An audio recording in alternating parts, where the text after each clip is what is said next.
Good evening, everyone. Everyone here and there and everywhere and nowhere. It seems we are always communicating a lot more people than we think we are. We are all meant to communicate, interconnect with wherever we are, particularly in a recommended time of social isolation. But we are not really socially isolated. We're even more socially connected nowadays by being able to tune in and listen and watch these teachings in your own time.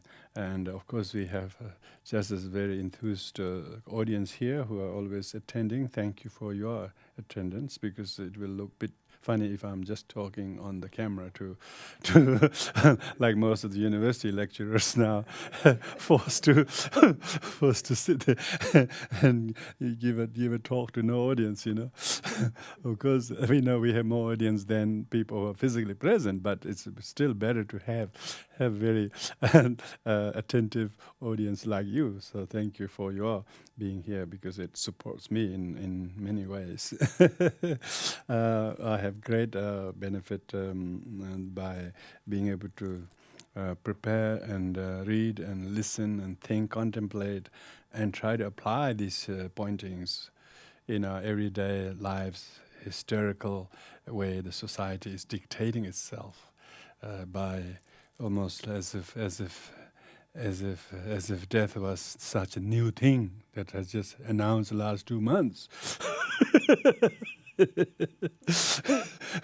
Everybody made to think as that they have never known about death before, and all of a sudden they're all afraid they will die because of this, and as if there is no other causes of death. So we wanted to calm everyone down that Australia is, and many countries actually, we don't have to be so hysterical and so panic as many other unfortunate places, maybe due to their proximity to the number of people who are not able to remain in the middle path, who are having gone through one extreme to another. But even if you really look at the cases of people who were infected by the disease and who have recovered, the number of recovery is amazingly high. So therefore, the whole idea of the outbreak is probably overstatement. It's an overstatement to say that. And the number of people who die from other everyday diseases probably outnumber all of the dyings. So we have to be if there is a person who's the virus, we have to be fair to him. He's not that bad. We just create a demon out of him and make everybody feel as if they can't live, as they can't move. It's ridiculous. What are we talking about, In 2 months, five people died? Is that called outbreak? Not in this country. Why we have to act like everyone who may have lost maybe 3,000, maybe a little bit, But even that is not really. And, because of the international nature of the peoples these days commuting so many places, it's, it seems like there's a lot of places where 1 or 2 people, we just still single digits every, In particular, it doesn't look very, very necessary to name those who have it and where they are and so on. It seems like really, really fear-mongering. So you can see why we need these kind of teachings, how to bring our mind in line and think thoughtfully, and of course still feel compassion to those who are frontline working very, very hard, with good reasons. So of course the everyone else needs to more rejoice how well protected, how much the government's trying to do to provide people who might be disadvantaged by all of this. But all the hysteria and fear is causing probably much more than the fact that they wanted to reduce a number of flights is not because of the disease. It's because people are not traveling. Simple as that. Not because everybody in the plane died. And most of the ones who are alive doesn't want to get in there because of the fear. Wow, ignorance. And maybe not a sort of ignorance of the disease, but ignorance of what you can't do, what you can do. But we still will die without that disease. So what are we talking about?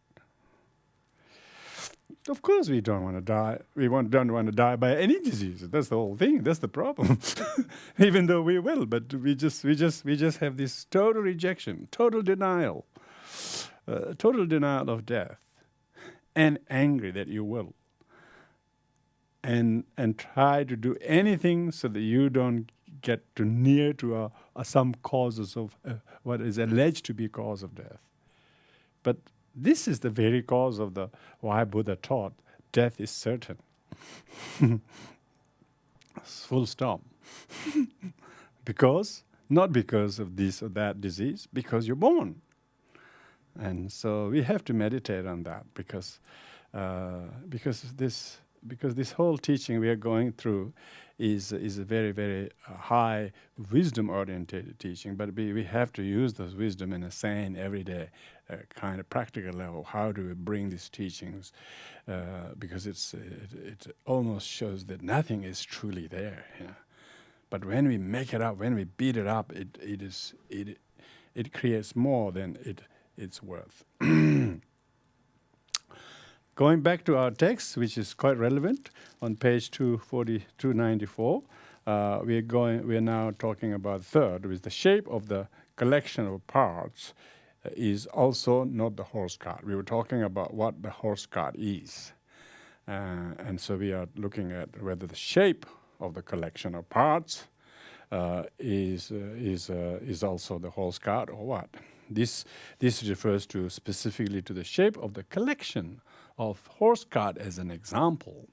But main thing is it's showing to your body, your shape without the disease, you know.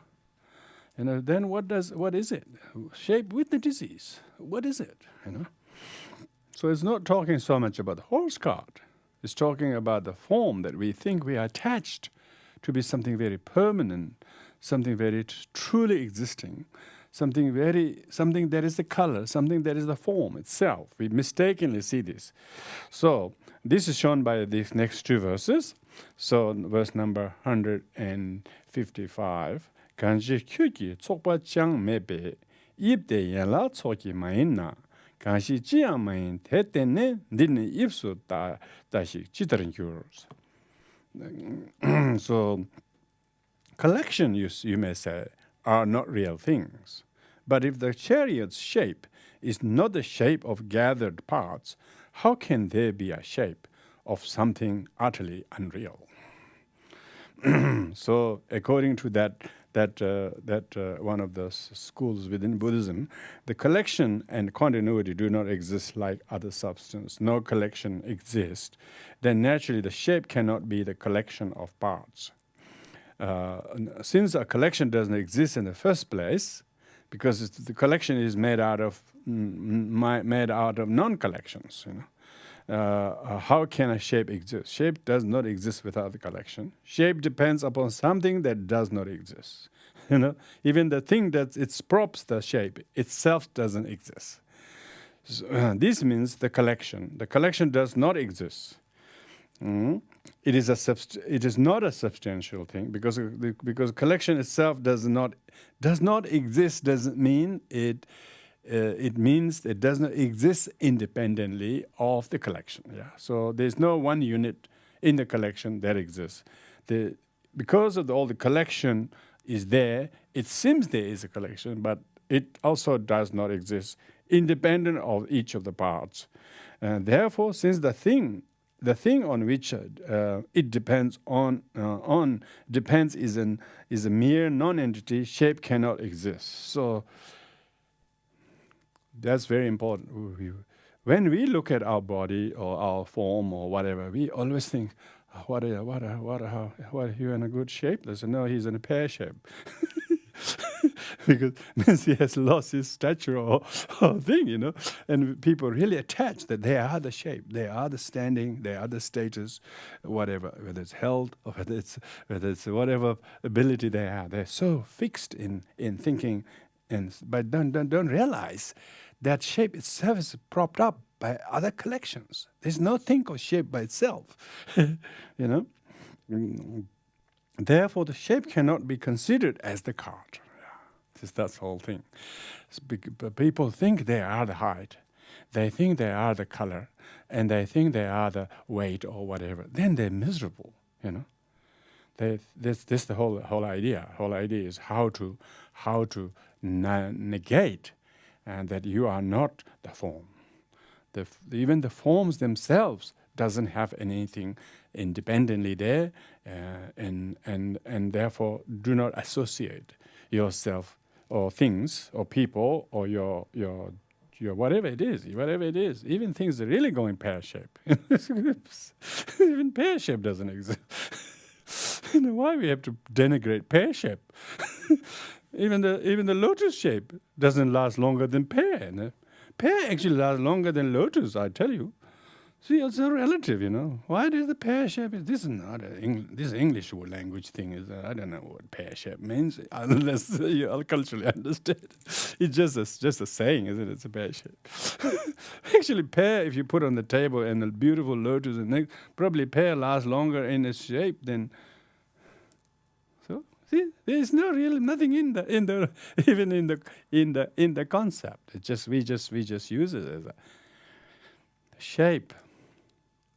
Whether it's your relationship, whether it's your success or failure or non-achievement, people think, I'm not going. And then they draw misery with that. They don't realize it's only relative. Your shape is relative to other things before it or not quite a form that is there, Even shape is impermanent, The mother who is pregnant with a prospective baby has shape, and if she thinks that's her, she'll be miserable. She knows she won't be that for long. She's just can't wait to get rid of that, get rid of that shape. Shape is impermanent, therefore it's not truly existing. So we're just using that as an example. But there's a lot of things people are thinking of something isn't quite looking or appearing the shape that they want to be, whether it's lack of dividend, or lack of profit, or lack of people, or whatever it is. Why are you so miserable with things going this way? If you attach to shape, if you attach to form as real, then you are eternalistic. If you follow middle way, you will not associate the impermanent shape, that non-entity shape, that itself is based on many other things propped together. Second verse goes to extend that. Kyukin dine chitaran de tetar meden pai gyula tenchen do number meden ranshinchen tamje kyane she kevra shepraki. Says, in accordance with your doctrine, you should know that on the basis of unreal cause, results of equal unreality arise. And so it is with all that comes to be. Still going to make the same point, highlighting, you might say that shape may exist even though the collection does not exist, being an imputed thing, So it is an untrue imputed thing, because when things are untrue, means things actually don't exist from its own side. It doesn't mean it doesn't exist relatively as imputed or as assembled. Yeah. So untrue means from its own side, it is not it. From its own side, it doesn't even have the label.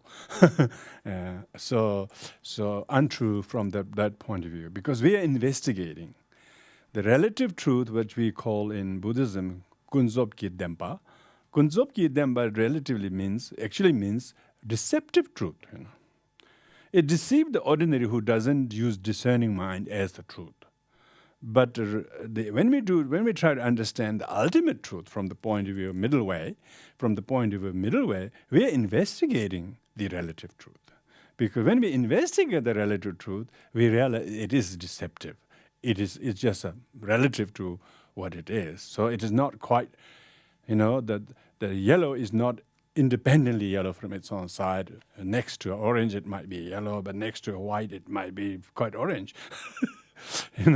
So it itself is not truly exist, but it's imputed. Yeah, imputed means labeled. Just putting on a hat. That's all. By depending on this imputed thing, we can have a shape that is also an imputed thing. So this is very important, that the imputation and the shape are mutually inclusive.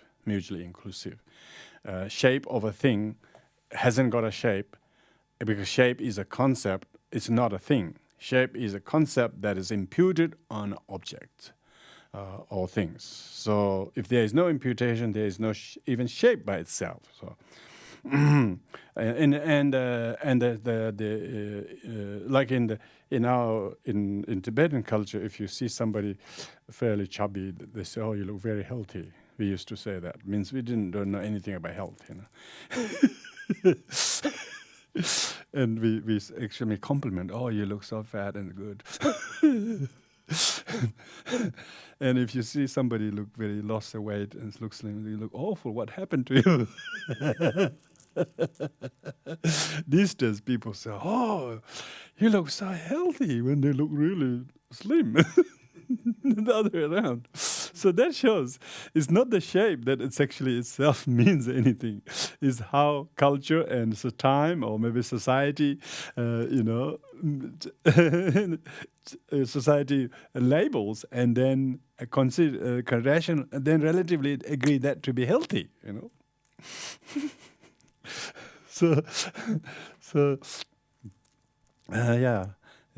Nowadays Tibetans are learning. Oh, you shouldn't be too fat. They say if you're fat, it means really unhealthy. And if you're very, very thin, you're getting thinner and thinner, means, oh, you're really healthy. You're watching your diet and exercising, and you're doing all sorts of things. You have made your shape to be impermanent, which is a really great achievement. You are no longer shape of the past. You're reshaping yourself. So this is talking about the relativity and interdependence of the shape, as well as shape itself is not truly itself unless it's imputed. But depending on this imputed thing, we can have a shape that is also an imputed thing. You may say so. Then your theory agrees with the Madhyamika. Madhyamika says that you should apply this reasoning to everything else. Yeah, that's very important.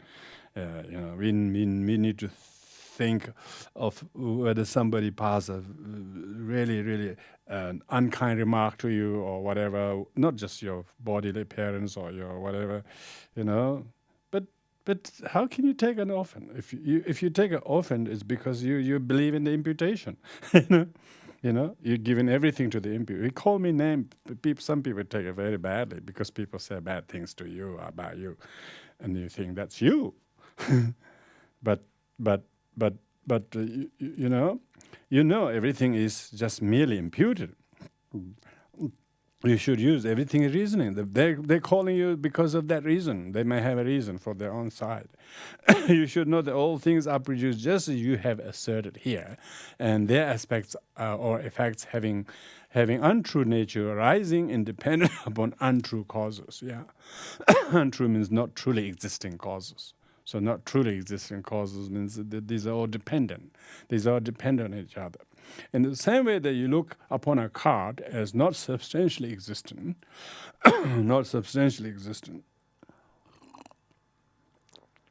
it is also dependent upon the things that are imputed. Because if you look at someone's garage, it looks like a lot of rubbish, but the person who owns it doesn't think so.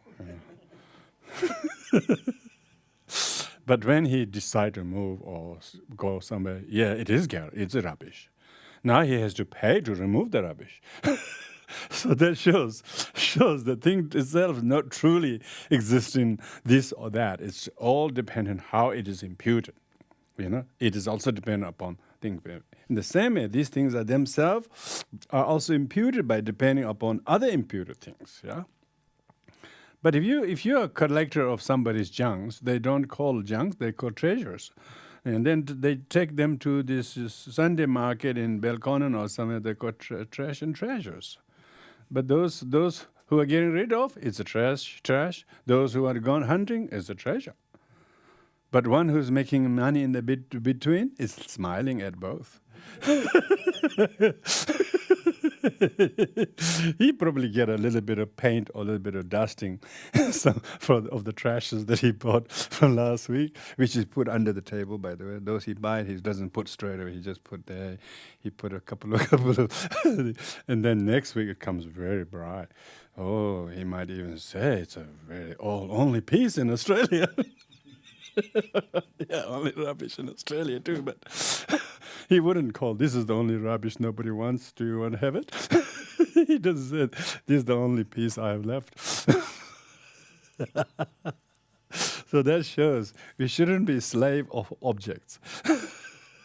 We should be master of objects, so then you can be free to go without thinking you can't go because you have this, you have that, all of that. So why? Because lots of people are stressed by not knowing what to do with their rubbish. It's so easy to take care of rubbish. Just invite a tip. Those tip trucks, they deliver there. You put in there. But some people they just tied to the place. They can't do anything. Why? Because there's imputed so much my saving or my this, my that.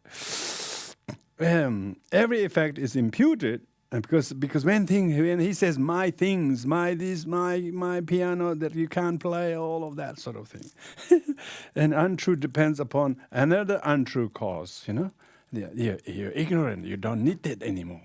See, you think I don't need it. It's a desire and a craving. This should be understood from this conclusion. Yeah. So we need to read between the lines. What is this saying? Things that are relevant to us. We shouldn't philosophize the philosophy itself, but relativize the philosophy and try to shed some light in some areas of life where we're too rigid and we're just stuck. Middle way is not stuck. Middle way is very, very quite capable of meandering, so that you don't go into the other extreme. You're going that far, and you know how to come in the middle. Rigid, stuck. And they get stagnant. It's like a pond that goes stagnant and dead, and no fish will live there. Bring fresh ideas, how to renew your thoughts, how to renew your feelings, and your opinions about yourself or things or situations. Don't keep them like that. Don't think that's the shape, that's the form. What are you talking about? What is propping them up? And who's imputing this and to make you think that's that? We have to be so kind to ourselves. So the middle way is how to practice self-kindness. If we are practicing self-kindness, we will be able to practice kindness to others. Otherwise, we will see them as fixed forms, shapes, forms, and then we like it, we don't like it, or we become, I don't like him, I don't like them. People are really so stuck in their ways. Their mind is so much made very rigid by not having this openness. Emptiness is not nothingness. Emptiness means vast, infinity. It's just space. It just opens up infinite possibilities so that you don't stay stuck and stuffy in that closet of a wrong shape. Now, this process applies to other similar phenomena. So this is very good. I have been already hinting to it. What we're talking about, the shape of the cart, this applies to many things in your life, other phenomena, many things in your life. Next verse highlights that. Dinu sukso titer nenamla pumlo shejang rikpa mayini kewa mebu sukso kyanyami te chiryan teda ibmeriks.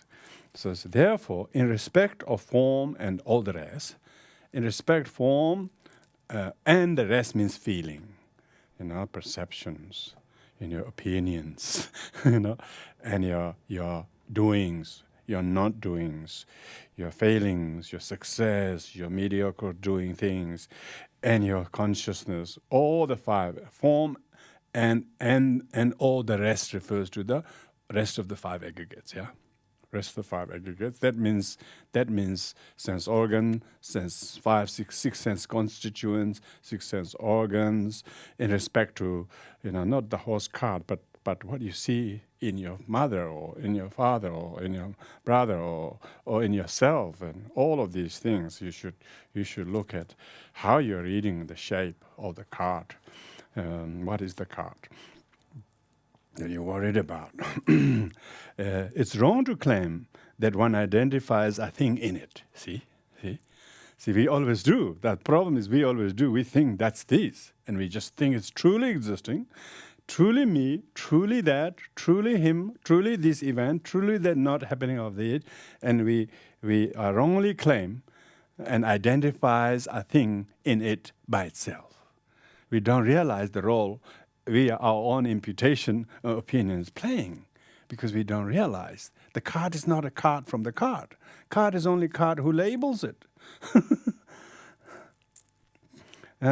For forms and so forth. Again, see, for forms and so forth, and since there is no birth, have no existence. So it's talking about all the 12 links. You bring all the 12 links: ignorance, volition, consciousness, name and form, all the 12 links of interdependent origination. In the longer commentary, they talk about all the 12 links and forms and so forth. Since there's no birth, they have no existence. Where is the fixed form? Where is the fixed form? Things therefore do not subsist in shapes, whether it's in youth or in poverty or sickness, either in virus. If you got the virus, and the virus is truly existing, it will kill you. Why try treatment? Even virus is treatable. And that's why you have to isolate. So even the isolation is not isolation unless you have someone with a virus or someone suspect that he has. You can't have a lot of isolation rooms and then everybody is isolated. No, you have to bring people who need to be isolated. Then only there is a use of the room. So what if nobody shows up? What are you going to do? All the empty rooms. It's empty rooms go. So how dependent everything is. Therefore, yeah. And so here, again, the commentary, Kampola says, the previous reasoning shows that you can't have the mind of a pot, like a thing, pot, or a grasping. The previous verse, we've talked about the vase, or a grasping of a pot, a thing on form and so on that exists in this way. So when you look at a vase, or when you look at a person or job or situation or whatever, it doesn't really exist the way you think it does. This is what it's saying. Now, when people don't have the middle way thinking strategy, they do. They think it does. It is that.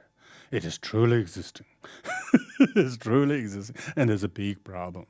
And then they have suffering. It doesn't have to. The virus doesn't need to come to your body. It's already in your head. Head is not part of the body, remember? When it's get in the head, you don't need to contract it. The fear has got you more, racks more people. How insane those people are going in the shopping aisle fighting over the things. I can't get it. Fear has definitely got in the head, not the virus. It's amazing how people... It is not reasonable to have the knowledge or to have a grasping mind of a pot on the basis of things such as form that exists in this way. That is by depending upon the imputed thing, because person thinks this is my cup, or this is because there is a thing. The thing itself exists according to conventional reality, and one also unfailingly, we call unfailingly in our world, but in teachings is mistakenly mistakenly thinks it's mine. Vehicles are mistakenly. The teaching says mistakenly thinks it's mine, because there's not even me, let alone the thing. Of course the from the object itself is just imputed as mine, and that's all. Sometimes people even have to write their names so that they. We do that on retreats in order to save washing or something. Could you please write? And the cup is named after you. Now you are the cup, or you have a cup. Come on, because it says it's him. He's the thing. He's Tim. He's John. He's Mary. Who can dare touch Mary?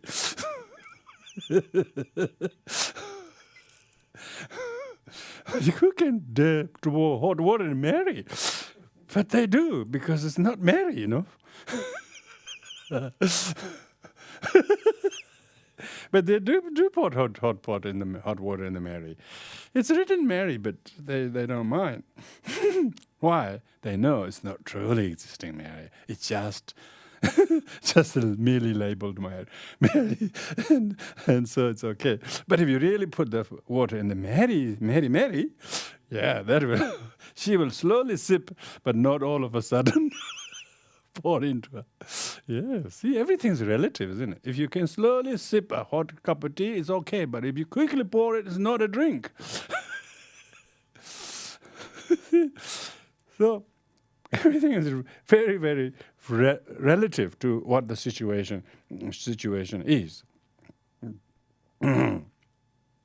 Now, if the forms, etc., are themselves imputed and thus untrue, whatever is imputed means it doesn't exist from its own side unless you impute it. You know, if you call it treasure, then it's a treasure. If you call it trash, it's a trash. If it's called, whose is it? Nobody knows. It's a cause of suspicion in train stations. That's a bag of suspicion. Everybody's worried about that. That bag's got no owner. What's going on? The object appears all of a sudden. But when the society says that, then it's all of a sudden it creates. There's people more afraid of unattended bags than people with guns. Half a dozen people with guns walking up and down, and they usually shoot in the slightest instigation. But with the bag, they're all afraid. Why? Why is like that? Because thing itself is not truly existing unless it is imputed. See, it's in the mind-only school we discuss, that if things are not imputed, so the imputation is dependent. It depends on the imputation. If a thing is not thing, if you are nobody, we go in front of any counter these days, or in a government office or something, you go there, they say, I'm here, they say, who are you? They wanted to prove that you are you by bringing all kinds of pieces of paper. You are there, but you're not you. See? That shows you have to have 100 points or 200 points to prove you are you. So therefore don't take too seriously, I'm me, or something like that. So one can have an untrue mind of a pot. That is okay. Because on the basis of this form and taste and so on, these atoms, you impute some things as pot. You impute some things as treasure. You impute some things as your favored. You can also grasp this pot. That means you will produce the mind of the pot. If you're really attached to a pot, or you're really attached to something, you're really attached to your only thing, you can't think of anything but that. Wherever you are, you're not here. Even you are here, your mind is completely occupied of that. The mind of pot means that mind grasping the pot. Mind grasping the pot is the mind grasping an imputed thing, not a proper mind. So actually, they don't realize that the thing they are grasping is not truly existing. And when they don't know that, then they are very fundamentalists. They are very eternalistic or nihilistic.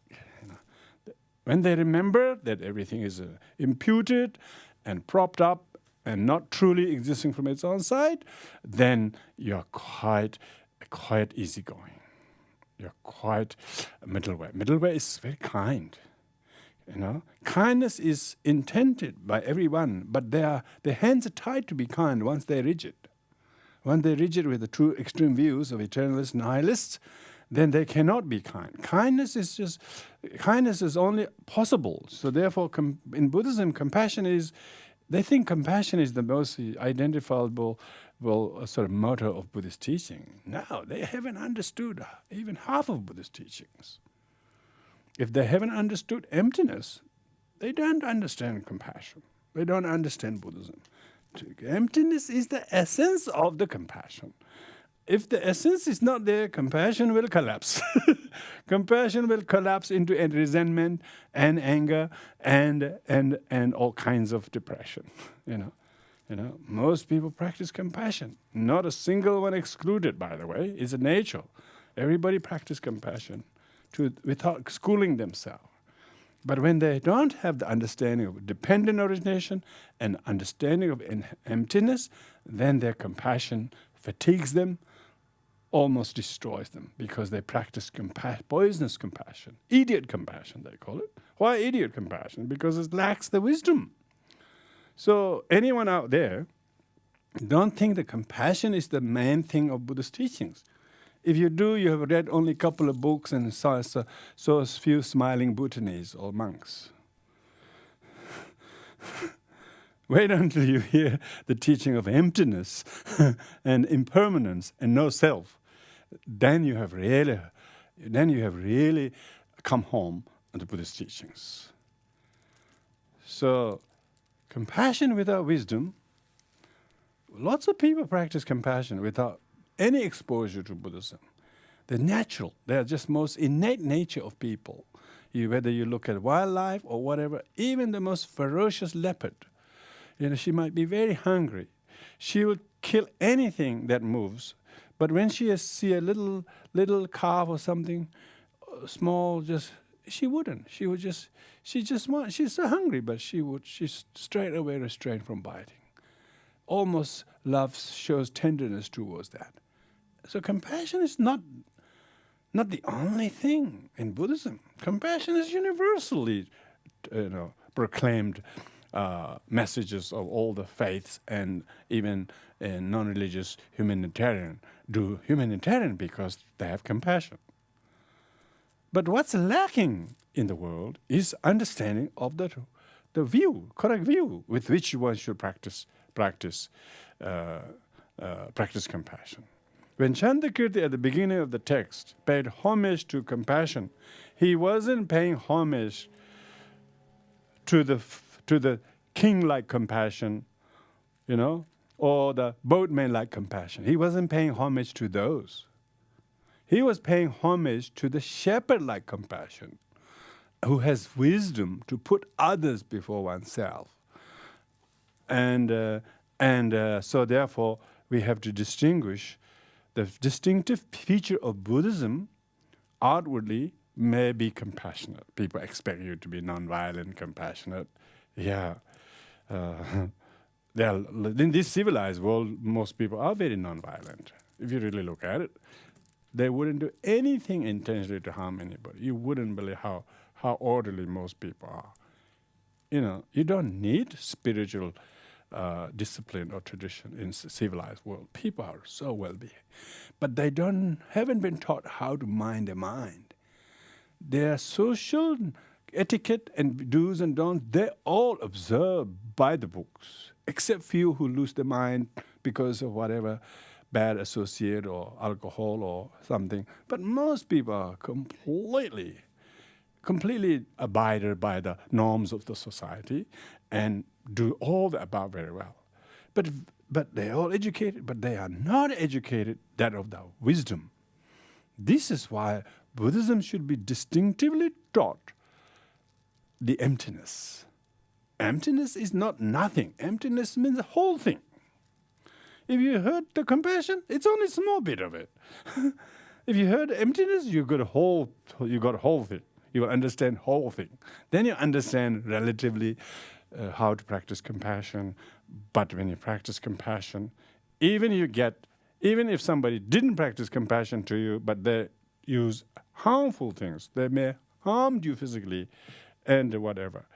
When you have the whole thing, this whole thing, when you have the whole knowledge, the mantra that surpasses all mantras, remember that, if you understand the teachings of perfection, wisdom, which is middle way, if you understand that, then you know the best mantra.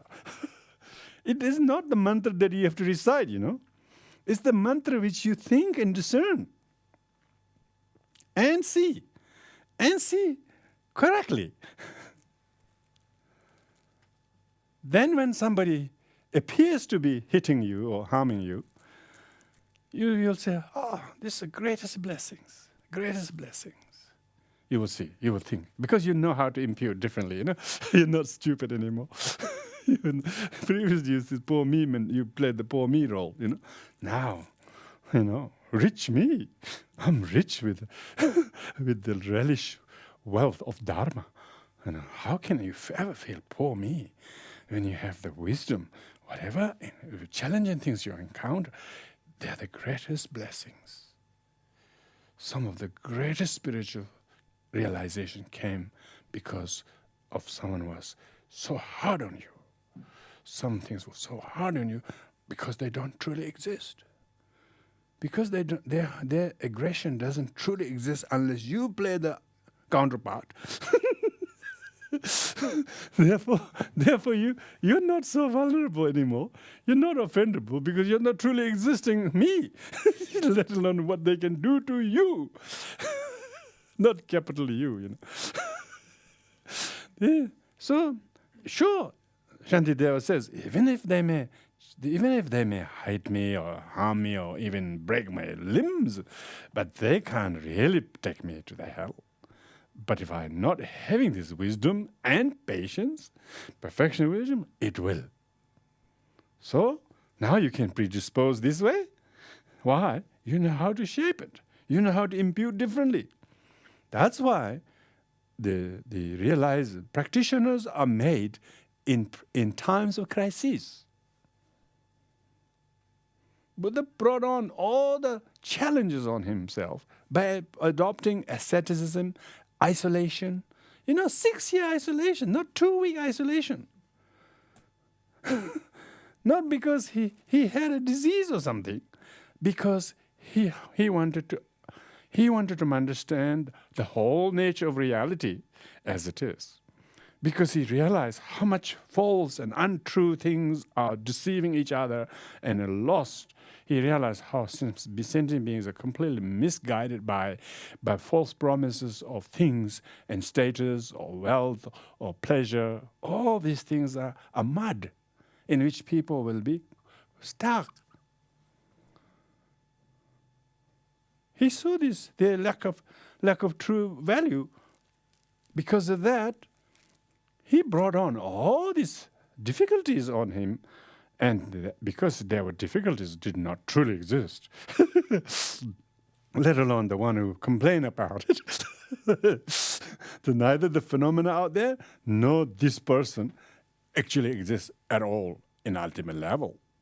So when he was meditating on that, no wonder he could overcome the heat or cold or poverty or lack of food or whatever. Why? Because he's basically understood and realized. Buddha taught these teachings after he realized. And people like Chandrakirti and Nagarjuna would have done a lot of similar legwork to have the confidence to write these texts. So we need to really read through between the lines, and what are they really talking about? Don't look at just the literal meaning. Don't look at the words. Look at the meanings. What it is pointing us. Various areas we are clinging to things as if they truly exist. Since there is no production. Yeah, since there's no production and forms and so on do not exist in the first place, even from the point of view, it is unacceptable to say the shape is the card. Is that where we are? Yeah, that's where we are. That's where we are. Yeah. Because you never know. You never know. Everything's so impermanent. I thought I had my memory. And so, so the shape has to be found within the form and so on, and form and so on do not exist because they have no production. They have no self-production, meaning if self-production means it produced by itself, which we have already taken care, that nothing produced by itself. Therefore, the mind that grasps a pot, a thing, on the basis of form is also not true grasping. For this reason, there is no shape. So we shouldn't become attached one way or the other to a shape. Therefore, it is even so when you're renouncing shape, you shouldn't think that you are giving up something, you're sacrificing something. Of course, one who has true renunciation never think he gave up, he sacrificed anything. Buddha wasn't thinking, oh, where's my enlightenment? I gave up all of those things. He doesn't even just sitting, not thinking like that. It's totally beyond that. Therefore, it is unsuitable to say that the shape is the card. Yeah. Problem is people do.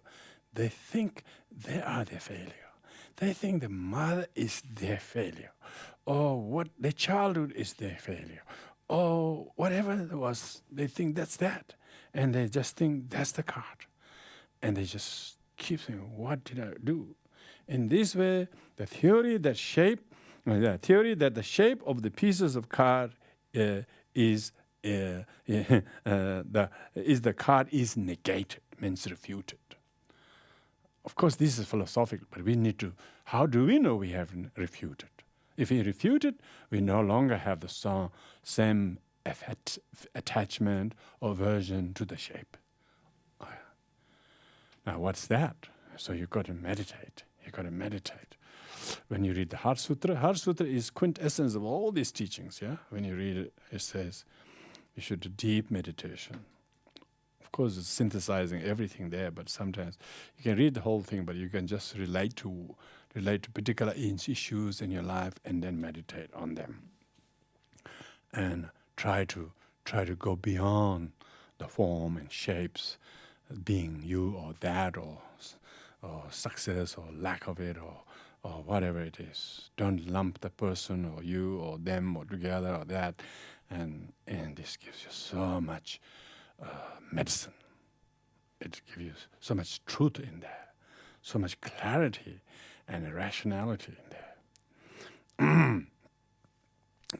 A horse card exists in a worldly sense without analysis. Yeah, so this is worldly people doesn't want to dissect the horse cart. They just want to hop on the horse cart, whip the horse, just go.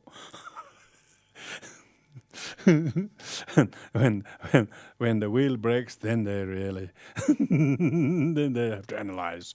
Oh, which piece is missing? Oh, there's not truly existing horse cart when the road isn't good. You thought you had a fantastic horse cart until there isn't a road for it. Like people took a nice car to Tibet, I'm told, in 1930s. Somebody gave a car to the Dalai Lama, and they wanted to really have that car in Tibet, They thought, wow, because they saw them all moving in Calcutta or somewhere in India, the cars going, people hopping in there, going in style. Most crowd watches them in awe, and they thought if we had one like that in Tibet for Dalai Lama would be great. And somebody even gave one. And what did they? They can't carry the car because there's no road from India. So what did they?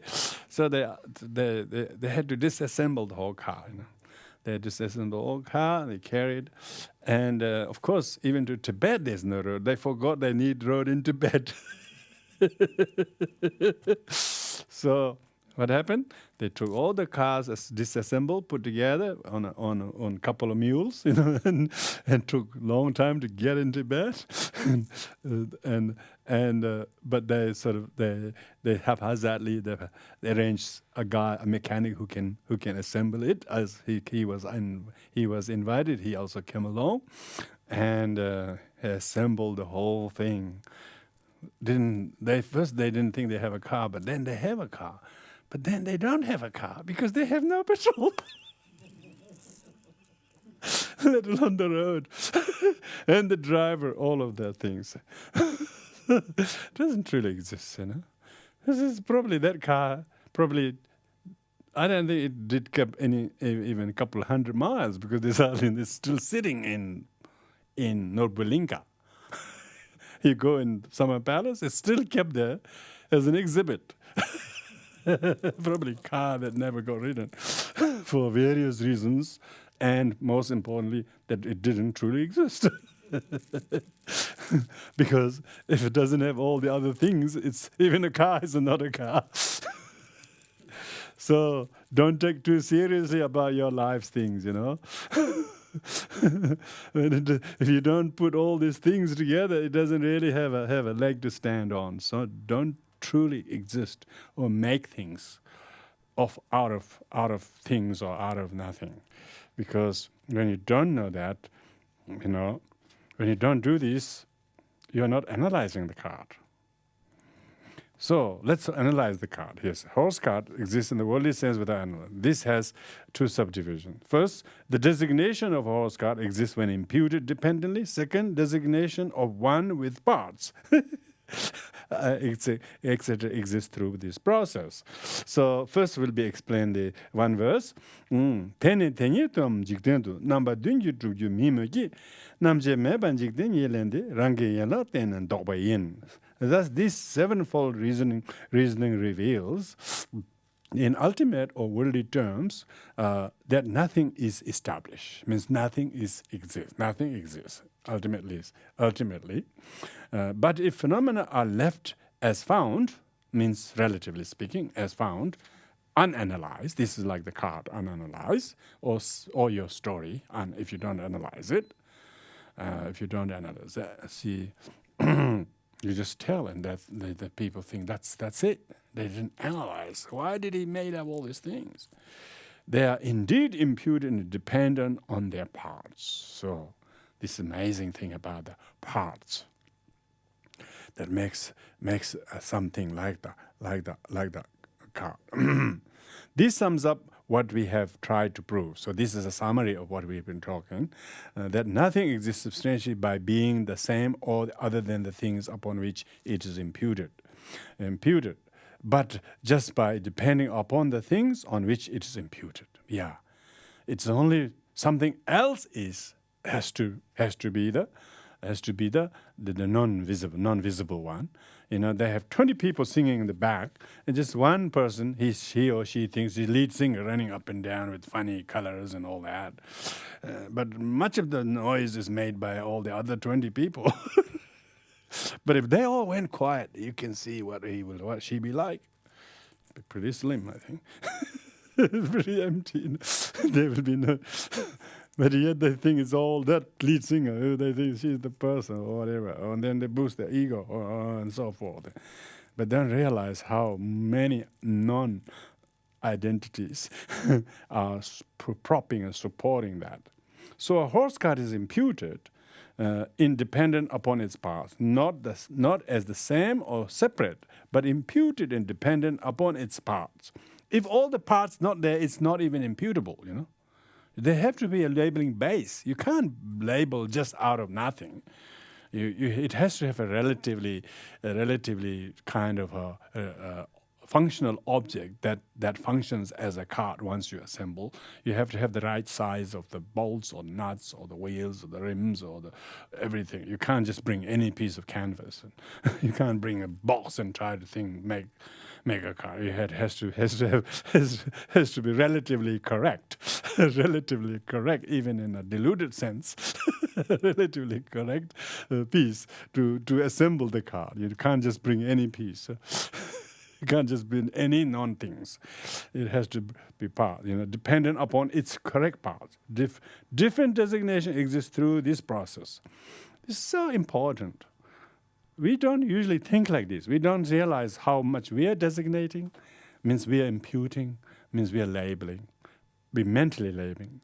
We mentally think it is. We just think, I don't have to label. It truly exists from its own side. We think we don't realize how our acknowledgement, our recognition, which is the third aggregate, our perception, does the imputation. The thing itself might be almost there by itself, but it doesn't exist unless we have recognition and we have imputation. We usually don't take into account of how much our own imputation, our own thought, our opinions is relating the thing and labeling to the object. And when we don't realize, when the I and mine is involved, how much damage it causes, because we think I and mine are both truly existing. When one thinks that the things do not exist at all, we just can relatively call mine or that, but just for the sake of distinguishing, how confused we are. To say this is mine is a confusion. But we don't hesitate saying this is mine. We think it's quite sane thing to say, because this is mine. What do you mean? This is my seat. You were sitting on my seat. I've seen that quite a few times. All of a sudden people say, this is my garden. All of a sudden the grasping, it's so real. And then realize how much childish is there. There's no childishness recognized. There's no recognition of that at all. Different designation exists through this process. Designation of one with parts, etc. exists through this process. This is shown by this verse, which tenyi yenla chende chasheje. Hingda tenyi chipo mi shiendro nye kewon namla lembo nye dundup jigden chakbe kunzo mala tsam. It's very good. A thing made up of parts themselves comprise parts. Very good. So parts has parts of parts. It's not only it is a part, but it has parts of parts. Like, a chariot is regarded as a working entity of all these non-chariot parts. All these non-chariot parts working very hard, selflessly. Selflessly. And chariot thing, he's not chariot. And my nuts and bolts are driving. For living beings, thus, it is a means of a transport. Yeah, in a functional sense, you can call it heart. Do not undermine the convention that the world accepts. Of course, we are not interested. We're not undermining the conventional function of the cards. We're not saying the card doesn't exist at all and not getting it, or not put it. But we will use everything that functional card is for. Why? Because that's people shouldn't mistaken that this idea of things not existing is nihilistic, because that's not the purpose. It's not to prove it doesn't exist. It's to prove it does not exist independently of your imputation. Oh, really? Oh, what's got to do with my imputation? It's a card, can't you see? Well, ask it to go. It wouldn't go. It will go, but where to? Without a car driver, and so the car doesn't go by itself. Even though they think the car will come and it doesn't need driver, you have to program where it go. Otherwise, it will go always. You see?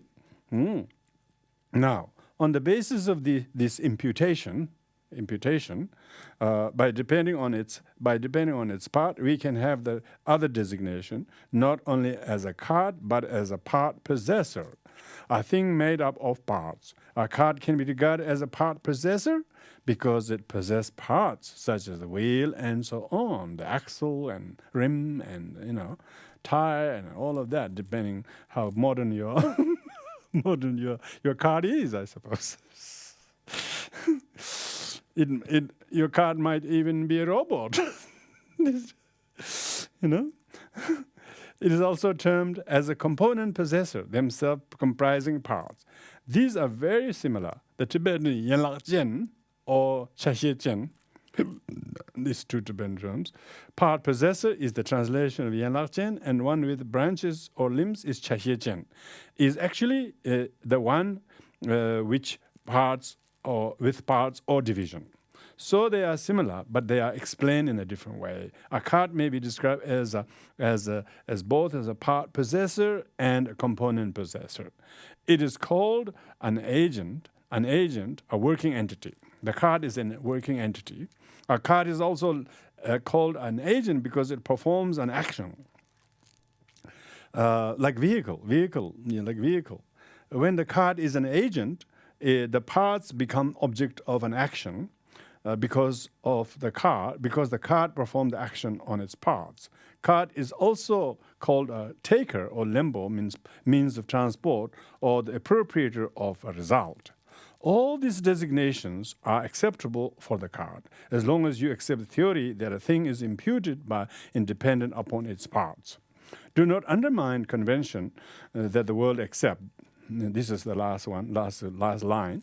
This means that if you want to accept this as belief in the world, you must accept it on the basis of theory of depending on its parts. Yeah. Because if you accept the cart as a cart because it's a worldly convention, then you have to also accept the convention of the cart being made out of parts. Because if there was no worldly convention, the cart is not there. And so therefore, cart itself has many conventions to be cart before worldly people can go and use it. Use it. Then all these things, so we don't take into account of all these things. We think there's something unitarily, independently, truly working, or a thing or person, or wrong, or good, or bad. This is the problem. Yeah. We should see all the parts, Then all these things can be accepted to you, but you can try to establish worldly things through analysis, and you will destroy them. Yeah, you will destroy the true notion that something is independent, inherent, and unitarily, dependently, and permanently existing. You will destroy that. Destroy the wrong, false notion. Because when we cannot understand, when the cart breaks, for instance, for a person who understands this, when the cart breaks, he is not going to be angry at the cart or the driver or the road or not bringing any petrol or whatever, No, he will say, wow, he will smile. Which part is not working? Which part is missing? Oh, that's very interesting. You become like a mechanic. You wanted to know why it's not working. These days, most people, really, they know. They can tell why it's not going, They can tell it's not going to go work very well in 10 months. These days, we are so informed that things wouldn't be good after 2 years, like your smartphone are smartly made so that they don't work very well after 2 years. Why? So that the Samsung company can sell more that doesn't truly exist. It's so smart that it doesn't exist for very long. Why? They want you to buy another one that even less truly existing than the previous one. less truly exist. And things are, but for how long? Even then, it's not truly existing. So, if something in your life doesn't work, say something didn't go very well, maybe your employee didn't go very well, or your friendship didn't last, what's the fuss? It's quite common. What is the missing link in a way? It's not because of him leaving or it's because that you can't offer the job or whatever. You don't belt yourself in the other. Just practice middle way and adopt this way and understand how dependent everything is, how nothing is independently good or bad or strong or lasting and permanent by itself. So do not destroy conventionalities known to the world by performing this analysis. This analysis is not against the worldly convention. It doesn't disrespect the worldly conventions. You still use the cart. knowing that is not truly existent. Very good. Because it helps you. It helps. It doesn't stop you from using card as a card. You wouldn't use the card as a spoon, You will still use it as a card. I think people know that much. But just in case, even spoon doesn't work. They say, oh, that's the wrong spoon. I have no idea. You have so many different spoons in the West. We hardly had one spoon. They have this teaspoon, tablespoon, soup spoon, dessert spoon. Oh, gosh. Yes. Oh, this goes here. This goes here. Not there. This goes here. It's amazing. It's not. And if you don't go through this kind of formality, it doesn't really. You just go and get anything you can scoop so that it can transport between the plate and your mouth, But I suppose teaspoon is a bit too small to to have noodles. But it's not. If you think teaspoon is the best size, then it will do everything for you. And some people will give you 2 pieces of stick. They call chopsticks. What are you going to do with this? You expect me to drink the noodles with this, or eat rice? You see?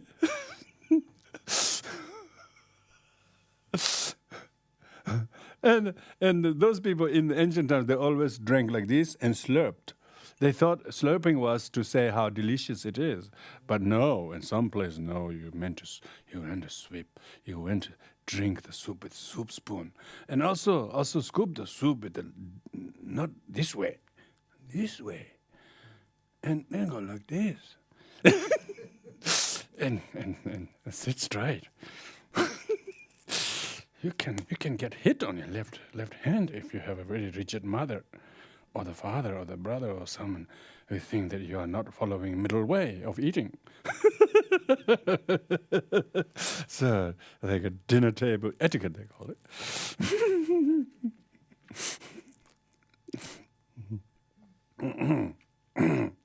Things got so many parts.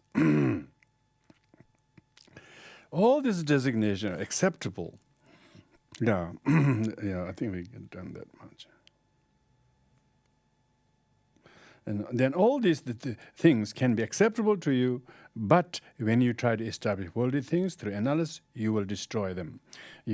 So do not destroy conventionalities known to the world by performing analysis. In the worldly truth, if you want to establish these things, it is best to do so without analysis. So when you're doing this, using the things, of course, but sometimes you might look at the spoon and meditate. Oh, do you truly exist? Oh, only when I use you. Spoon in the drawer is never a spoon. Only when you use it. So a spoon doesn't really exist unless you use it. See, so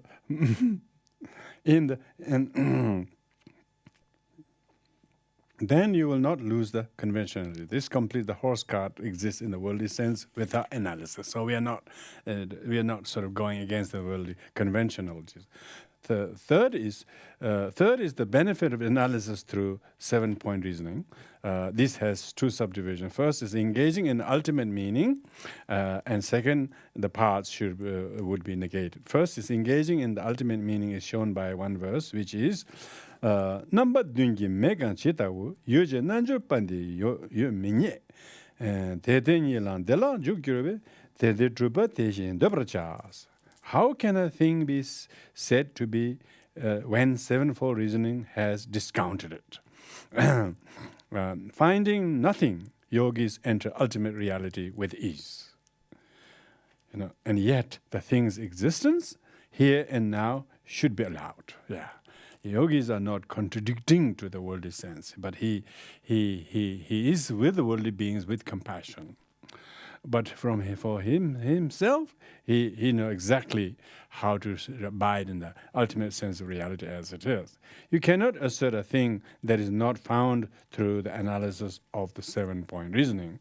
That which is not found through the 7-point reasoning cannot be accepted as existent, as we already covered in above. When a yogi does not find a thing through the analysis of 7-point reasoning, he will not assert its existence. He will only accept of its imputation, but not of its inherent, independent, unitary existence. Okay, that's what he means. Will not assert existence doesn't mean he will argue with the world it doesn't exist. He will argue with himself and those who think it's truly existing, permanently existing, unitarily existing. So that's very important. Otherwise, it can be seen as very negative. Very negative. It's not like that. Through this reasoning, it is easy to engage in the meditation or realization of sachiness, and also because through this analysis you will come to the conclusion of the ultimate nature of sachiness. One can easily engage in that. When you engage in that, you are able to see the truth that deceives, that deceives ordinary people by their grasping them as truly existing. So to them is the truth because they don't know they're deceived. Yeah, but you being in that state is not deceived by the truth, but you are actually enlightened by the truth. Yeah, that's the two differences. You're enlightened by the truth, but you're not creating an island between you and the deceived world. You develop compassion to the world that is deceived by thinking they are truly existing.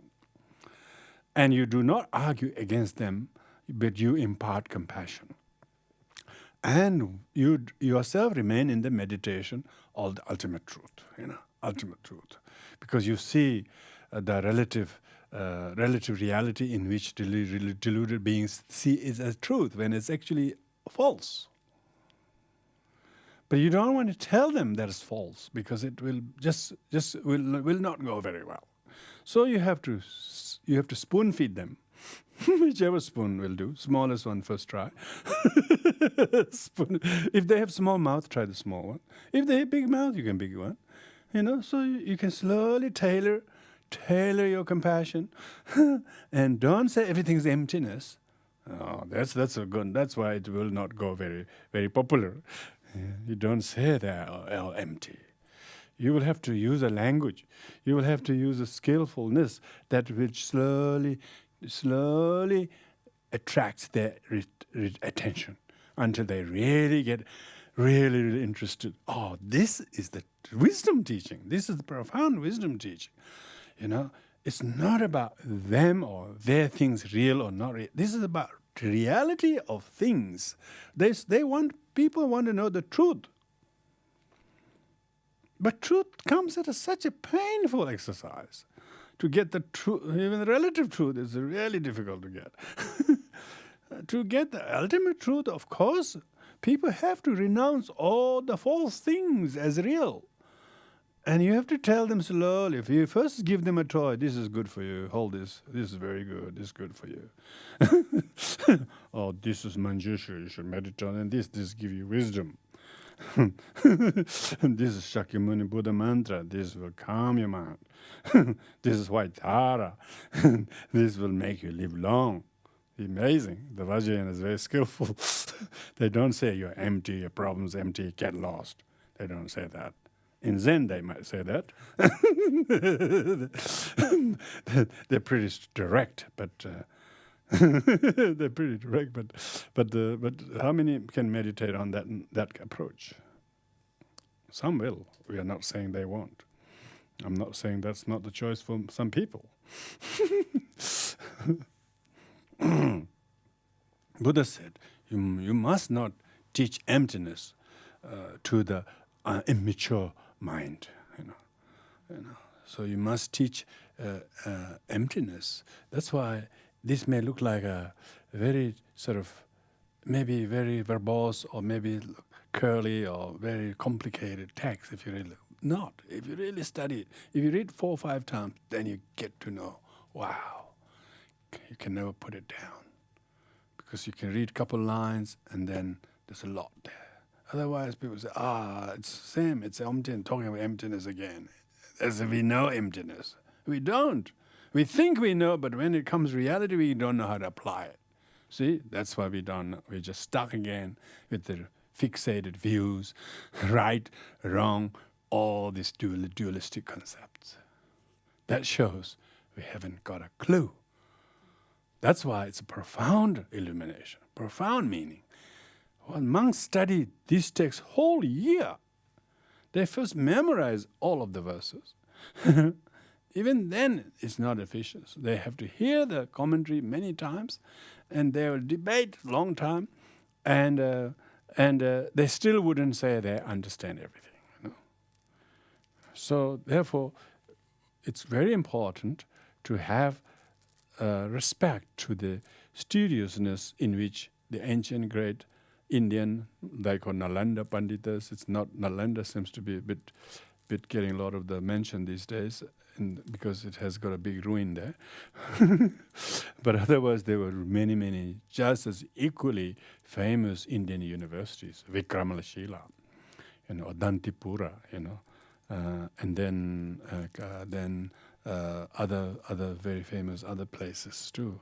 So Indian scholars came from like Vasubandhu and Asanga had very little to do with Bodh Gaya or Nalanda. They came mainly study in Western India. So all those great Indian masters whose writing are proving to be amazing gift is because this is such an important material. These are not some light reading. People read just for enjoyment. This is deep thinking and try to inform us in many different ways and free us from our chain of karmic patterns and wrong views. It's meant to destroy that.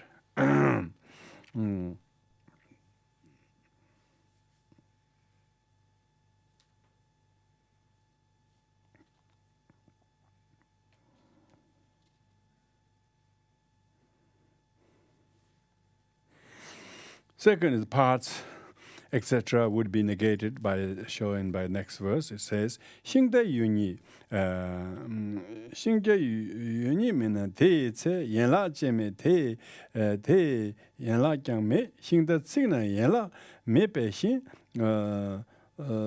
lomi yenla chense yenla cause." If the chariot itself has no reality, now this is talking about the parts is now going to be negated as truly existing. If the chariot itself has no reality, there are no chariot parts because there is no part possessor. The chariot burnt, its parts are also burnt. So too, when fire of wisdom burns the owner of the parts themselves are also consumed. So the last line is probably most important. When we understand these teachings of Madhyamika Avatara, how to enter in the middle way, means we have the wisdom, fire of wisdom will burn this owner of the chariot, the ego, self, and all its other parts like the body or feelings or emotions or things we did or things we haven't done or succeeded or failed or achieved or we lost something. All these parts are all burnt. The problem is that this very owner has this innate grasping at is truly existing, without ever questioning. So if the card does not exist, then the part possessor does not exist because the card is designated as the part possessor. Similarly, when the part possessor is not there, the parts do not exist.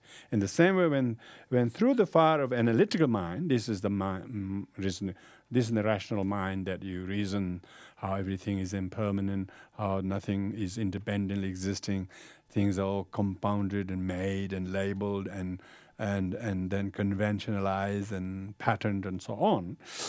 So when you analyze this, when you analyze these things, analytic mind, you burn or negate the existence of part possessor, me, I. That you don't have this I or me who's complaining or who's attached, who's mourning or groaning. There is none of that. naturally you will be negating the existing parts also. So you wouldn't be talking about any of the parts that didn't do the job. That didn't do the job. When the cart is burned, the wheel and so on, the axle will not be there. When you can't say I burned the cart and all the pieces over there. In the same way, in this analysis, when you negate the cart, you will be negating existence of part. Negating means like you're refuting. Yeah? Refuting the wrong view. Negating doesn't mean being denial of its existence. So language has to be very carefully interpreted here. Negate has a very negative connotation. Refute probably is refuting the wrong notion that it is truly independently, permanently, unitarily existing. These three is very important. Tak, chik, rawan in Tibetan. Tak means permanent, chik means unitary, rawan means independent. So independent, unitarily, and permanently existing. There's no self that is like that, no things you did, no things you have, or no whatever, are all opposite of these three. It's impermanent, because say if he brought this I think it's some kind of a school desk or something. This, I don't know, we call this table or something. so yeah, that's it. Probably was somewhere down in Fishwick in a shop, getting rid of from an office. So it was impermanent furniture. Impermanent furniture. It sometimes became maybe bookshelf. Looks like more bookshelf then. Now it's more like putting my cup and putting all sorts of junks in here. But when I need the things, they're not junks, All the of course, I don't call junks, but just for the sake of the teaching, I can call them. But most people think it's just some kind of ornate throne or something. There's nothing. There's like a second-hand furniture shop. Someone got rid of it as a trash. And they wash it, they paint it, and they put a couple of nuts and bolts, and they're selling. And that's what it is. There's no, so there's no really truly existing thing. Without the component possessor, there will be no parts. These are the benefits of analyzing through 7-point reasoning. So when you do that, you're able to let go of your attachment that something is truly existing, independently, unitarily, permanently. Things can exist, but it will be impermanent. It may not be anymore. It may not last long. It may not function anymore. Any of this happen, there's no heartbreak. Because heart itself doesn't really heart itself doesn't truly exist.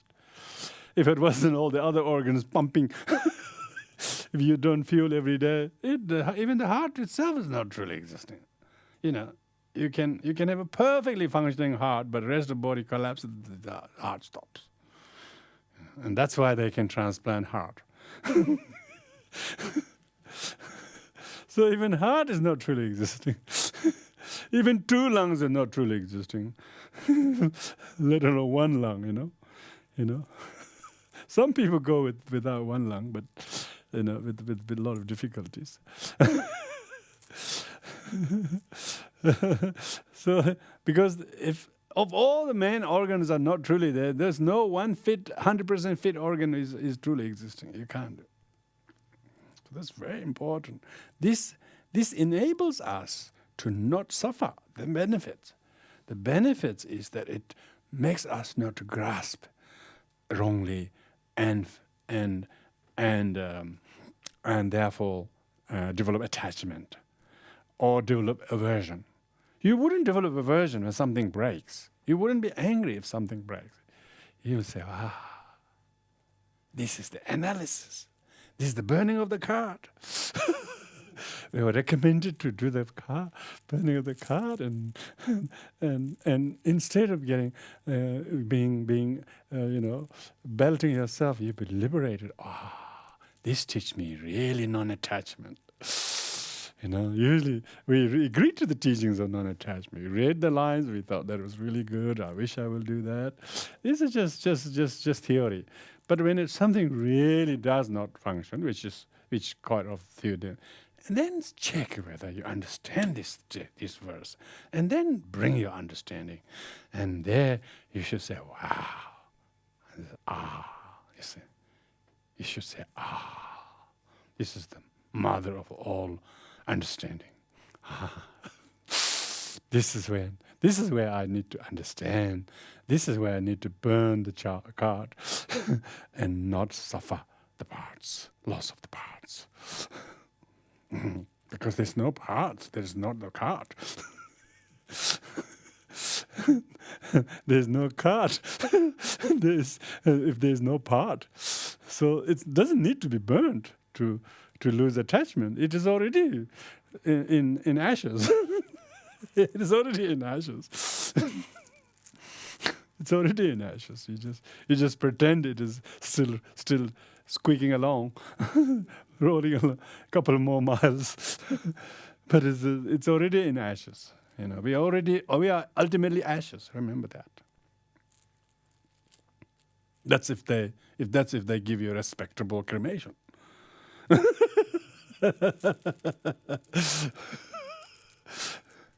So there's no parts. There will be no part. The benefits, the two benefits.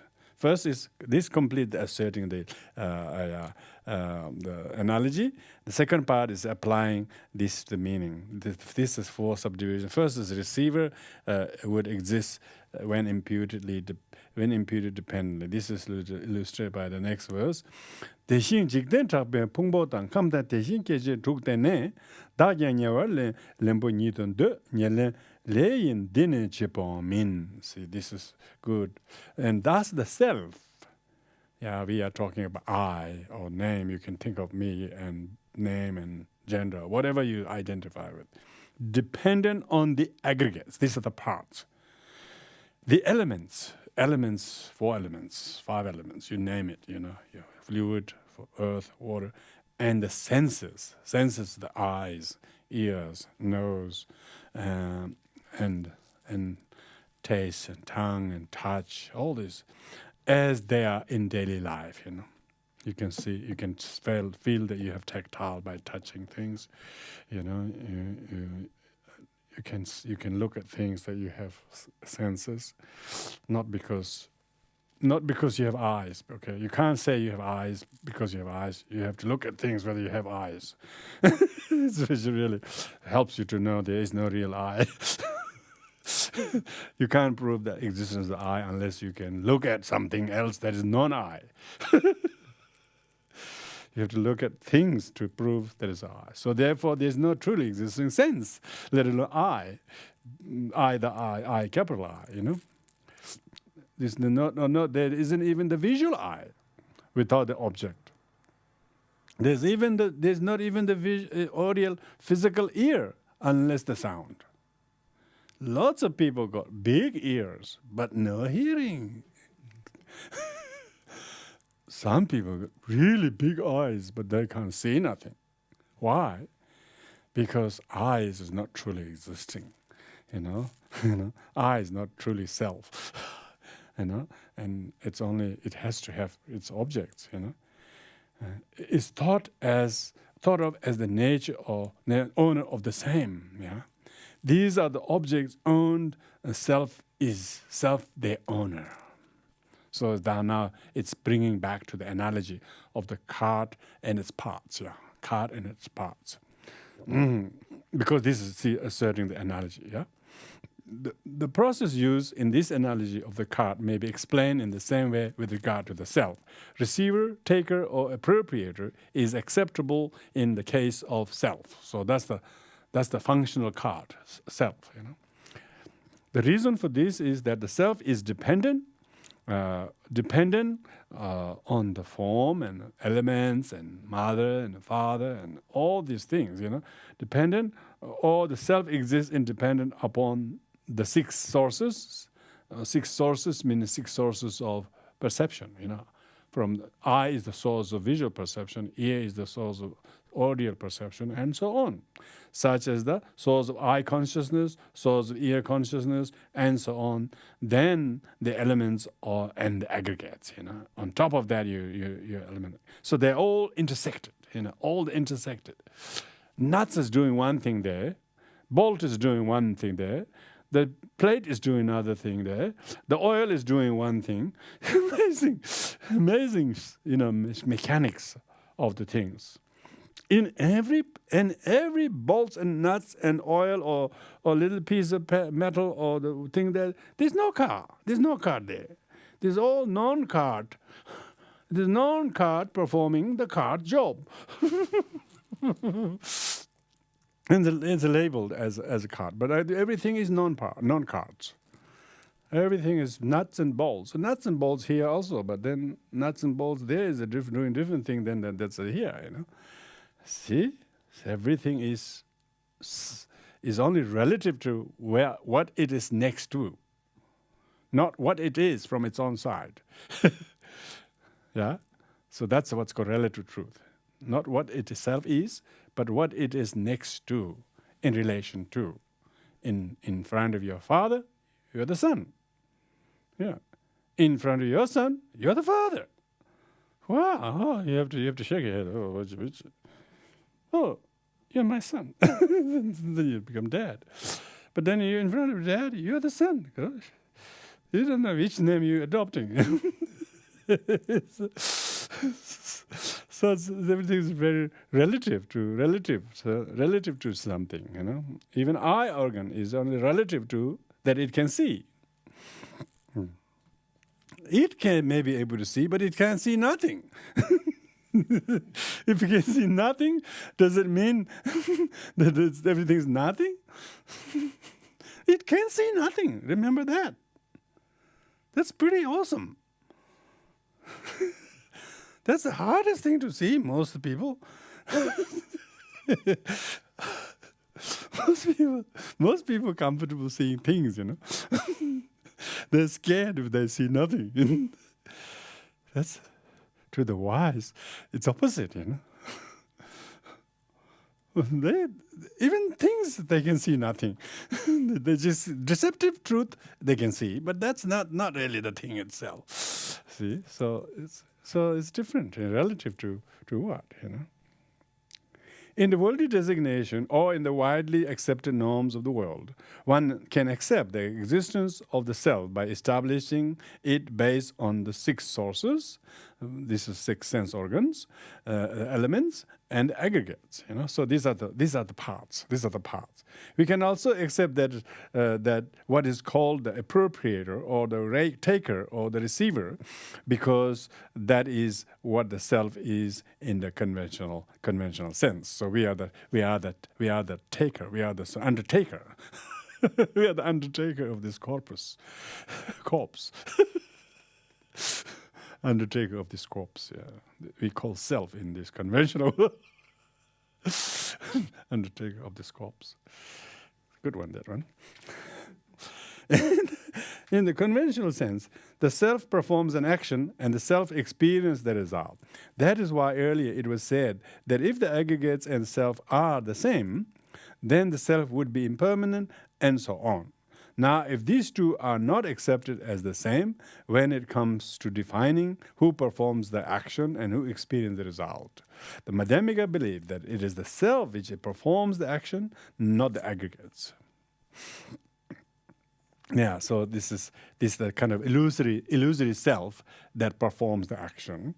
Because when you think about self-performing, it almost enables you to look at the aggregates as not the action, not the agent.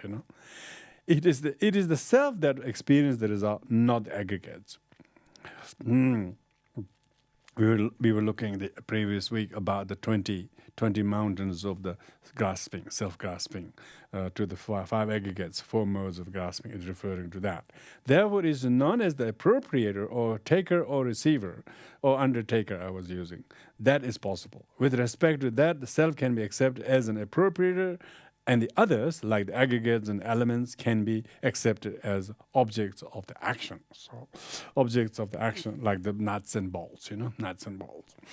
The appropriated are the objects, and it is the agent. In other words, the self is the agent, and the appropriated, such as aggregates, are the objects. This is possible when it comes to accepted things on the basis of worldly designation through analytic reasoning. So, so that's the talking about receiver being imputed. Second is all conceptual elaboration would reverse when analyzed. So, would reverse means you will be discerning of that. This is illustrated by the next verse. Ngöye minchir dine temin shin miten yimin dine kenjik min dila takpa nyila sokpa ya yumin tenyi tane shenyi me. So the self is not a real existing thing, and thus it is not constant. The real thing means that which is permanent. So because self is not a real thing, because it's not constant, not permanent, and that thus and it is not inconstant. For it has no birth or ending. So it's talking about how to refute the constantness and the birthness and endingness. Attributes like permanence do not apply to it. It's not permanent. And it is not, nor is it other than the aggregates. All conceptual elaboration would reverse means that these would not remain because the thing does not exist. All your problems, all your issues do no longer exist when you understand this fine understanding. Because there's no existence through analysis. There's no truly existing self, let alone the problems. There's no stable, unstable, no production, no disintegration. There's no oneness and no otherness. When you truly see the lack of truly independently, permanently existing self. None of these things exist. Even the idea of birth, death, aging, sickness, fearing one, wanting another is just a big confusion. Is a big ignorance. When in reality, these are just does not exist at all. They are not. None of these exists when you carry out ultimate analytical investigation. So why are you afraid of birth? Why are you afraid of death? Why are you afraid of virus? So all such concepts as born, not born, stable, unstable, etc. would reverse it analyze. If analyzed. So when you analyze it, they realize that all the fear that world today Chandrakirti has is grasping to not dying as if it wouldn't happen. It's grasping to permanence as if it was permanent, when actually it is neither of those two. It is not permanent. It will die. It doesn't need virus. It doesn't need to catch that disease to die. You have to be born. So when you understand that, then it will reverse. It will reverse means all the wrong views, fears, and kind of panic mind, daring not to even to do things, all those things. Why society, childish majority, of course, will mourn and groan of the cart being broken, but you will not, because the cart was not cart, It was made out of many non-cart pieces assembled together. And it has only a use-by date, how long it was going to be a cart, even if you are very careful. If you're not careful, any time the cart could be pieces, broken, pieces of fragments of plastic and things. Anytime it could be like that. It doesn't need any catastrophe. So there is no set duration, let alone permanence. Even 10 year it is good. Even you have 2-year warranty. What did you pay for 2-year warranty? You paid a lot of money for 2-year warranty. When you need it, it has elapsed 2 years. Then the warranty was not truly existing. It is no longer. Sorry, it's already finished. Yeah, that's right. 2-year warranty, they say. They don't say warranty for permanence. I don't think they ever sell any warranty for permanent, Do they? I don't think so. No, there's no 2-year, 4-year. After that, it goes double, triple. I don't think anybody over that, because they really know those parts are very made to be very flimsy and attractive to the eyes, particularly if they're made in some places we know very well. That doesn't is very good at not making things to not last long. Even Korea doesn't make those smartphones not last more than 2 years, let alone some places, So the modern Jews are very, very good teachings, that how they are all not. You thought you ordered a table, but you got a box. When you open the box, you couldn't see table. You can see many bits and pieces and diagram and steps. If you follow them right, take 2 hours for you to set up a whole thing. You could have built one like that with all the right things with yourself. Yeah. So it's just all like that. So to see it go broke by something, it's no surprise. Why are people so suffering? Because something broke, because they thought it was permanent. They thought that the leg was good. The leg was good, but the body wasn't. So it doesn't mean the leg's good, then everything will be good. But no, everything. Yes, all the things. One thing is fixed, another thing is not going well, and another thing is fixed, another one is. There's never a thing that is working properly. Why? Because it's all transient collections. They're all assembled with the flimsy materials, and particularly those mass-produced ones. They're very, very endurable, not durable ones. Very, very. All made by so small things. If you break small piece, it wouldn't fit. And because of that, the rest doesn't work. They are hinged by such a small thing, If that didn't work, then everything is no. So that shows how everything is dependent, impermanent, and not truly existing.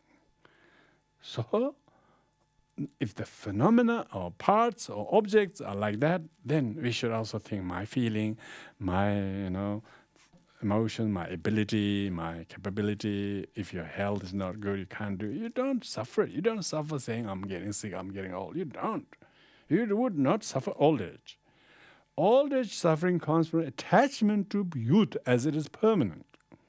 If you know that even your body is impermanent and it has every sign or clue of it showing every day, you will be a bit gentle with that, but you will not get attached to an old car and keep putting it in a garage when it doesn't move. Only to say it's a car, 1930s or whatever, but it doesn't go anywhere. It does. It stays in your garage. Like that. People are keeping a lot of things in here that are no useful, and then they feel weighed down by it emotionally, intellectually, karmically, and they don't know how to obliterate it, how to reverse it. It says you have to reverse those things so they no longer become a burden. Don't think the trash are treasures. Treat the trash as treasures and vacate. and you will have a lot of freedom from any of the so-called suffering. Because suffering only comes from grasping. Suffering is not things. Suffering is grasping on attachment to things or aversion to things that you lost. A practitioner try to reverse all of that. The loss is a great news. If you lost something, that is a great opportunity for you to realize emptiness of your ownership, of the permanence of the durability of the thing. You don't blame yourself or others for it. That is the real compassion. Practice self-compassion and not look at harboring ill will someone who's taken it or whatever. It's you got it from somebody, and then they got it from you. So what's the difference? So it's back to square one, I suppose, and give them a chance to think it's truly existing. Let them think they found something truly existing, which too is not the case. Poor thing. So hopefully they wouldn't be deceived very long as it has to you. Partly with the letting go, then they wouldn't suffer. Because they will also not suffer very much when you let go it very easily. Otherwise, the thing that attached to between the two things become a huge cause of strife and sufferings. So we should read between the lines when the teaching says, don't look at the words, but the meanings.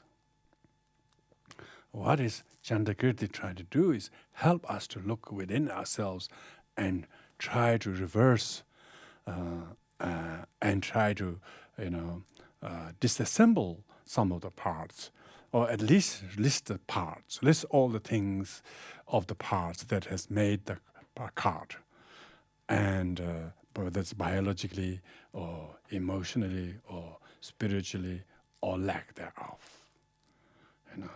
You wouldn't be surprised if things aren't so true or glorious as they thought. Whether it's you or your things or your group or your institution or whatever, you don't mind. Empires have collapsed. Great many powerful monarchs, powerful nations has come and gone. Even the enlightened one has humbly given in to the law of impermanence to teach the very cause of suffering, that is attachment, so that he also pretended as he will die, when actually he's beyond death. But he deliberately chose to, breathe last, as if he is subjected to that. Why? Because he wanted to give the biggest lesson, which is people are not willing to learn. They want to cling to him as truly existing. And he too taught the teaching of impermanence. Impermanence. And so, even what happened and what didn't happen, you don't think again, you don't play it back again. Once, you wouldn't play it back again, let alone asking each other about past. What's the point? What's the point of stirring the thing? It's already gone. Long time it was already been flushed. unless you're a compost remover. Some people do remove compost or septic. Even that they don't stir it. They just have a machine that does it. We have to finish with that note, I'm afraid.